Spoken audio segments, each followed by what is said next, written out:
Happy Halloween, everybody! Assuming you're watching this on Halloween, cause if not... Hey? In honor of it being the spookiest day of the year, our challenge for today is going to feature a Pokemon that is perhaps most trainers' worst nightmare. The cute little bat Pokemon, Zubat. I previewed this challenge in my Eevee video by catching a Zubat with a Master Ball. Now that's really scary. If you haven't watched that video yet, you should definitely give that one a watch. I'm really proud of figuring out a tricky situation in the video. But since you're here, stick around with this one. Really quick though, I do want to say thank you so much for all of the support on the Eevee video. As of this recording, it has 644 views. And while that's not really a ton in YouTube world, that is a ton for a math teacher in a small town in Tennessee. Thank you so much, and now, on with the show. Just like in my other videos, our goal will be to complete Pokemon Red with Zubat, not evolving it, and using no items in battle. HM users will be caught, but not used in battle. But if you're watching this, surely you've seen enough other challenges that you know the gist by now, right? I used the Pokemon randomizer to put Zubat in place of Bulbasaur. There's not really any starter that would have had an advantage against us, but if my rival wound up with Bulbasaur, we would have a type advantage. And I don't believe I should ever have a type advantage over the rival. I figured Charizard is just the OG monster, so my rival picked up Charmander. Kurt, named for Dr. Kurt Langstrom, Man-Bat in the Batman series, is our lovely little Zubat. My rival is named Snively, after another one of my good friends, and we have our first battle. And let me tell you, this is just the beginning of the spookiness. My only move is Leech Life, and Leech Life has 20 base power in Gen 1. 20. That's mega weak, and it's only got 15 PP. I almost got to struggle in the very first battle. Unfortunately, Charmander took us down. Snively 1, Kurt 0. Missing out on that XP, I try taking down some wild Pokemon and this isn't good. Eventually I get to level 6. For some reason these Rattata were just too much for me to handle at level 5. I grind in this little grass patch in front of the second rival fight because there's male Nidoran in this patch. If I'm understanding EVs correctly, this is gonna boost my attack stat. If not, well, I spent a lot of time grinding against male Nidorans. At level 10, I learned my next move, Supersonic. I'm gonna use this a lot this run. Time for some more scary stuff. Here's all of Zubat's learn set. There's only one move that's a stab move, and for some reason Wing Attack has 30 base power in Gen 1.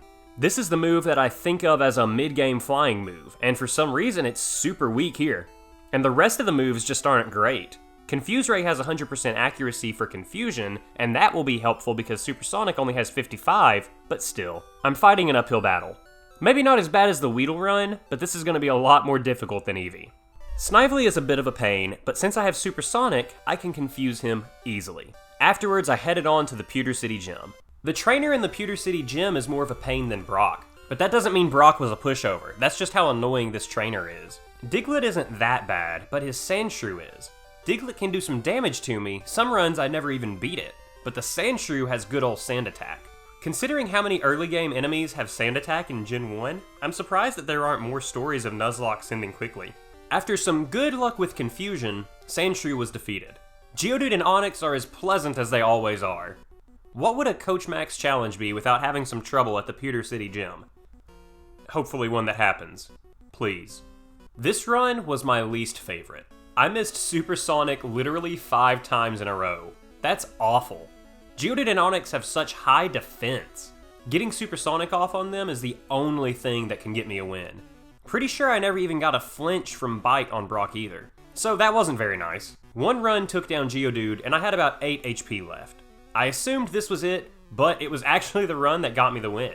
I confused Onix and went for Leech Life to get some health back. It only goes up by 1 each time, but it made the difference. After Onix hurting itself a lot, getting some lucky crits, Onix went down. Man, I hate Brock. Somebody get me a run in Gen 1 that makes Brock easy. I need it.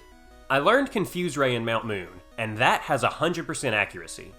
Everything gets confused now, and it speeds up everything. Even Geodude and Onix are a little easier knowing that they will always be hit with confusion. Praise the Dome Fossil. I'm feeling edgy in this spooky video. What's the worst that could happen? When I battled Snively on Nugget Bridge, I remembered why I hate rival battles. This stinking Pidgeotto has Sand Attack. I hate this stupid Pokemon. I used to love the Pidgey line, but now they're just annoying. Other than Sand Attack, the battle is super uneventful. Somehow I lost to the Rocket Grunt at the end of Nugget Bridge. which means that this is the second run where I lost to this one-time battle. Is that good luck? Bad luck? Is it because I had poison types both times? Either way, we still got the nugget. Do these guys just have these lying around that they can give out without consequences? Oh, and I forgot to mention, I was looking at the settings in the randomizer that lets me choose my starter, and I saw an option to randomize all in-game trades. I wanted to see how crazy it got, and the first in-game trade is in Cerulean. This guy is offering a Nidoqueen for an Articuno. That did not disappoint. We leveled up, and the Geodude and Onix on route... Oh, I need to find out what route that is. We leveled up, and between the Geodude and Onix on Route 25 and having Confuse Ray, this is such an easy place. After we visited Bill, I decided to take on Misty. Staryu goes down with a few hits, taking just a little of our HP with it. Starmie comes out and Bubble Beams us. And these must be lead bubbles, because they hurt. Another Bubble Beam, and we're down. I go in again and take no damage from Staryu. Starmie uses Tackle this time for some reason, and we get a Confuse Ray off. Starmie keeps hitting itself, and we just chomp on it till it's done. That was nice. That was very nice. We also leveled up to 28 during the battle, and that got us the only stab attack that Zubat will ever get, Wing Attack. And like I said earlier, Wing Attack had 35 attack power in Gen 1. This is the move that I think of that got me through the middle of Gen 3 runs, and it's just weird seeing it so nerfed. There's a few times coming up though that I decided to use Bite instead of Wing Attack. And to explain that, we're gonna have the spookiest segment of the video so far. Math with Coach Max. So in Gen 1, Wing Attack had a base power of 35. That's the only stab bonus move we're gonna get. And so stab bonus is plus 50% of that base power. So for 35, that would be 17.5. So when you add all that together, you end up with 52.5 as the total damage output. Whereas Bite gives you a straight up 60 and the chance of flinching. So if something isn't fighting, grass, or bug, we're gonna go with Bite. Thanks for watching. As I progressed, I found the next in-game trade. A Doduo for a Nidoran. That's just sad. Snively is no problem on the SSN. No sand attacks made for an easy battle. Like, nothing real interesting. I didn't even go for Confuse Ray on Charmeleon. He uses Ember, but that does so little. Snively gets thrown overboard, and I did something in this run that I've never done before. Apparently you can skip Lieutenant Surge in the game. Like, I know you're supposed to battle him now, but you don't have to. You can cut and go on to Rock Tunnel if you want.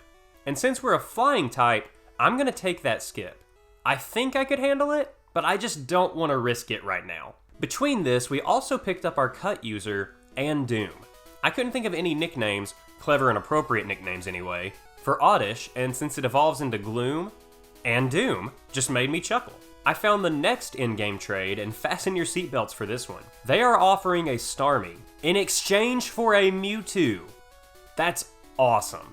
I love that so much. That is exactly why I checked that option.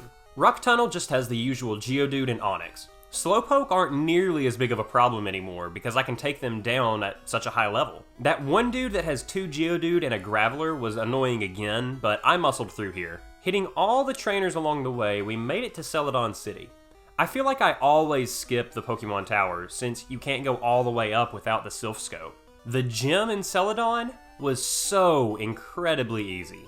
This is the first gym battle I've had in all these runs that has been super easy. I didn't have any type advantage with Eevee and Weedle, and even though I had easy gyms, this one was literally a cakewalk. I loved it. The Rocket Game Corner is just good for levels and the Giovanni fight. I took him down on the first try, but he wasn't super easy. I just kept making sure I used Confuse Ray at the beginning of each Pokemon getting switched in so that I get that crit luck, and man, I am so glad that I did. I think it saved me from having to repeat this battle in all honesty. Hitting itself does so much damage on his Pokemon, and I just kinda swept up the leftovers. Easy. The Pokemon Tower has Snively getting his team close to put together, and his stupid Pidgeotto has Sand Attack. It only gets 1 on me, but it's enough to be a pain. His Execute should have been super easy to beat, but it got Hypnosis on me, and I stayed asleep for so many turns. It's just one of those annoying Gen 1 things. Gyarados did a decent bit to me, but Alakazam and Charmeleon were fine. Snively gets buried. The ghosts weren't a problem at all, and it's about time I did a run where they're no problem. Wing Attack and Leech Life took care of all the ghosts. It's so nice not having to take forever to take down one ghost. We got the Poké-Flute, and I decided to do something in a different order from how I normally play through these games. Instead of waking Snorlax and going to Fuchsia, I decided to go straight to Silph-Co. And I go all the way through the building, except Snively stops me. His stupid Pidgeot and Sand Attack are just too annoying, and this Alakazam destroys me. I'm just not strong enough to take care of his team, so I had to take the Fuchsia City path. I got one level from the Fighting Dojo though, and I didn't even pick up a Pokemon here. I thought I'd leave them both here, just cause I can. I remembered why Koga's team is annoying in Red and Blue. His first Koffing keeps using Smokescreen, and his Muck will spam Minimize. The first run against Koga was so dumb. I was fine losing that one. And then the second run, it came down to his Weezing using Self-Destruct, and Kurt taking it like the bat he is. Way to go, Kurt. After getting the Soul Badge, I went and got the Thunder Badge, and I think I was a little over-leveled for this battle. But hey, that's time saved so that I can pump out this video to meet the Halloween deadline. Lieutenant Surge is a pushover. I head back to Sylph, and Snively's team is so easy now. I just needed that little bit of levels to put me in a good spot. This time he's done for. I got Lapras for Strength and Surf. I named this one Malachi. I think whenever I do a playthrough with a gift Lapras, I'm just going to keep giving it biblical names. Makes for fun continuity. Giovanni isn't very difficult this time either. I bite and Confuse Ray everything, and it just makes for a real nice and quick battle. Seriously, I didn't expect the Zubat run to be this painless. Sabrina's gym could have been an issue, but it wasn't. All of these psychic types either have such low defense, or just don't hit as hard as Kadabra and Alakazam that the trainers aren't much of a problem. Sabrina herself isn't bad either. She even has Venomoth, so Wing Attack gets some action here. The Cinnabar Mansion has nothing interesting to take note of. Oh, and you know that I definitely surfed south from Pallet Town. I ain't about to do that Seafoam Island mess. Around this point I taught Kurt Mimic and Double Edge. I need that extra firepower in Double Edge, and Mimic is just insanely useful. You can watch the Eevee run for more reasons why. It seriously comes in handy in the Elite Four here too, just a quick look into the future. And the last few in-game trades are here in Cinnabar. They're not very interesting, except this one guy is offering a Weedle. It's almost like he knows what this channel was built on. I almost paid for a stupid mistake in my battle with Blaine. I hit Confuse Ray twice on accident on his Ponyta, and it got me stuck in a Fire Spin loop. So I took a lot of damage that I didn't need to, but between Double Edge and Confuse Ray, even though I was dangerously close to losing, I stuck it out and got the Volcano Badge. Blaine looks significantly less like Danny DeVito in this game too, and that just makes me sad. The Viridian City Gym has a good few fighting types, so Wing Attack took care of them.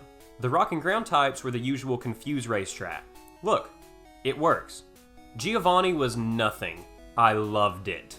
Confuse Ray and Double Edge, and Wing Attack on a few things so that I don't lose a ton of health, made for a nice win. And my favorite part of the match came next. I mimicked his Rhydon's Fissure. This honestly could have backfired because of how low the accuracy is on Fissure, but I gambled anyways, and boy, I'm glad I did. Just for the extra oomph, an overpowered one-hit KO move for the win. All 8 gym badges. In the bag. Or case. What do you keep your gym badges in? That thing Gary has in the anime? That's a case, right? Snively's last battle before the Elite Four was kinda bland. His Pidgeot didn't get any sand attacks, thankfully. Because of bad Gen 1 AI, it kept using Agility thinking it's a super effective move on Kurt. He goes down. And you know what? It worked last time. I mimicked Horn Drill from Rhyhorn, and after a few tries, it's down. Executor and Alakazam don't do any damage. His Gyarados punches me a good few times, and his Charizard almost takes me down. And this was incredibly stupid looking back now, but I went for Horn Drill, and it landed. I just love the idea of a tiny little bat landing a one-hit KO move called Horn Drill. I battled all of the trainers in Victory Road, used all the rare candies I had, sold all the TMs and nuggets to get money for potions, and hit up the Elite Four. And man, I hate Lorelei. This battle is for sure one of my least favorites out of any battle in game. These ice types, except for Slowbro who's just kinda there, are a pain in the neck. This took a lot of attempts. Dugong was in that awkward zone where I couldn't really take it down by the time it used Rest. I had to use Double Edge after Wing Attacking a little bit, but other than it just taking a while to beat, Dugong wasn't too bad. Cloyster was probably the most annoying Pokemon in this whole game. It felt like it never hit itself in confusion, and would constantly land hits with Aurora Beam, which I didn't know until now that lowers attack, so I just kept doing less and less damage every time I survived an Aurora Beam. Eventually, Cloyster went down, but it just wasn't fun. Slowbro didn't hit me. Jinx kept avoiding confusion too and hitting me with Ice Punch, and it just hurts too much. Lapras hits Blizzard way too many times. Like, way too many. After a few attempts, I had an interesting idea. I mimicked Rest from Dugong. The move that's caused me so much annoyance turned out to be very useful. I was able to double edge through Dugong and Cloyster this way, and get all my health back on Slowbro since it never attacks. This is another instance of that bad Gen 1 AI. Then I was full on health to double edge through Jinx and Lapras, and after trying that out, man, the battle was so much easier. And the rest of the Elite Four, honestly, can't hold a candle to this battle. I got stuck in a weird situation in the Bruno battle. I forgot to heal between this and the Lorelei battle, and that could have been really bad.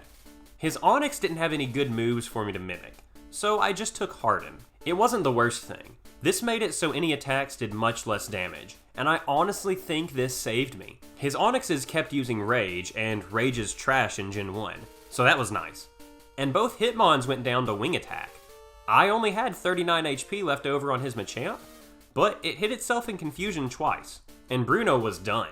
I used Ethers between this and the next battle, and Agatha, for once, is not a pain. Thank heavens too, because I was starting to really hate this battle. I thought about mimicking, but I didn't, and it worked out. I just made sure to confuse each Pokemon, and Wing Attack took care of all the ghosts. Double Edge made quick work of Arbok and Golbat, and that's seriously it. That's the battle. I wish I could say there was more to it, but there just wasn't. Lance's battle was a little interesting. I had to go through this one twice. I mimicked his Gyarados' Hyper Beam, hoping to just power through his whole team. In Gen 1, if you KO a Pokemon with Hyper Beam, you don't take that recharging turn. The only problem was that I was just not quite strong enough to take everything down in one hit. The first attempt left me with just a little bit of HP left, and then his Aerodactyl took me down. The second time I had much more HP, and his Aerodactyl didn't get the chance to take me down. It did get a Hyper Beam on me though. It could have been really bad, but it wasn't. His dragons have agility and barrier, which prioritize type effectiveness, so they did no damage. It's a shame that dragon types were so nerfed in Gen 1, but I know they made up for it later, and that's why we're all glad fairy types exist, right? Final battle time. Snively's last stand. His Pidgeot was dumb, and when it didn't hit itself in confusion, it used Whirlwind. Pidgeot goes down. I almost mimicked Psychic from Alakazam, but I decided against it at the last second. I decided to take Recover, so I could do a similar strategy as I did with Lorelei, and he landed a critical Psybeam. I got incredibly lucky that he hit himself with confusion on the very next turn, otherwise I was toast. And this is exactly why I mimicked Recover, just in case I wound up in this situation. The rest of his team literally fell in the same trap that's happened with every other team. Confuse Ray, Double Edge / Wing Attack, Recover if needed, and just repeat. And I wish I could say the final battle was more interesting than that, but it wasn't. Charizard goes down, not without a fight, but nevertheless, you can beat Pokemon Red with a Zubat without using items in battle. I feel like I've got Gen 1 memorized by this point. I know where every item is, every trainer that has Onix and Geodude, all sorts of stuff. Kurt, you were an amazing Zubat. I'm going to use this time to plug my Twitter real quick. I tweet updates about videos over there, and there was a poll I did recently determining the outcome of one of the next runs. I've been trying not to broadcast it, but I might as well here. The next run will be outside of Gen 1. We'll be going through Pokemon Silver with just a Togepi, only using Metronome. Let's get random, because we all know it's going to. But we do have to do something first. There's a little girl in Vermilion that wants a Mewtwo, and we are happy to provide. Does it hurt a little bit to trade Mewtwo for Starmie? Absolutely. But you know what? That makes for a much more interesting video. Thank you so much for watching the video today. I already have 2 other runs on the channel already, like the one you just watched, and you should definitely give them a look.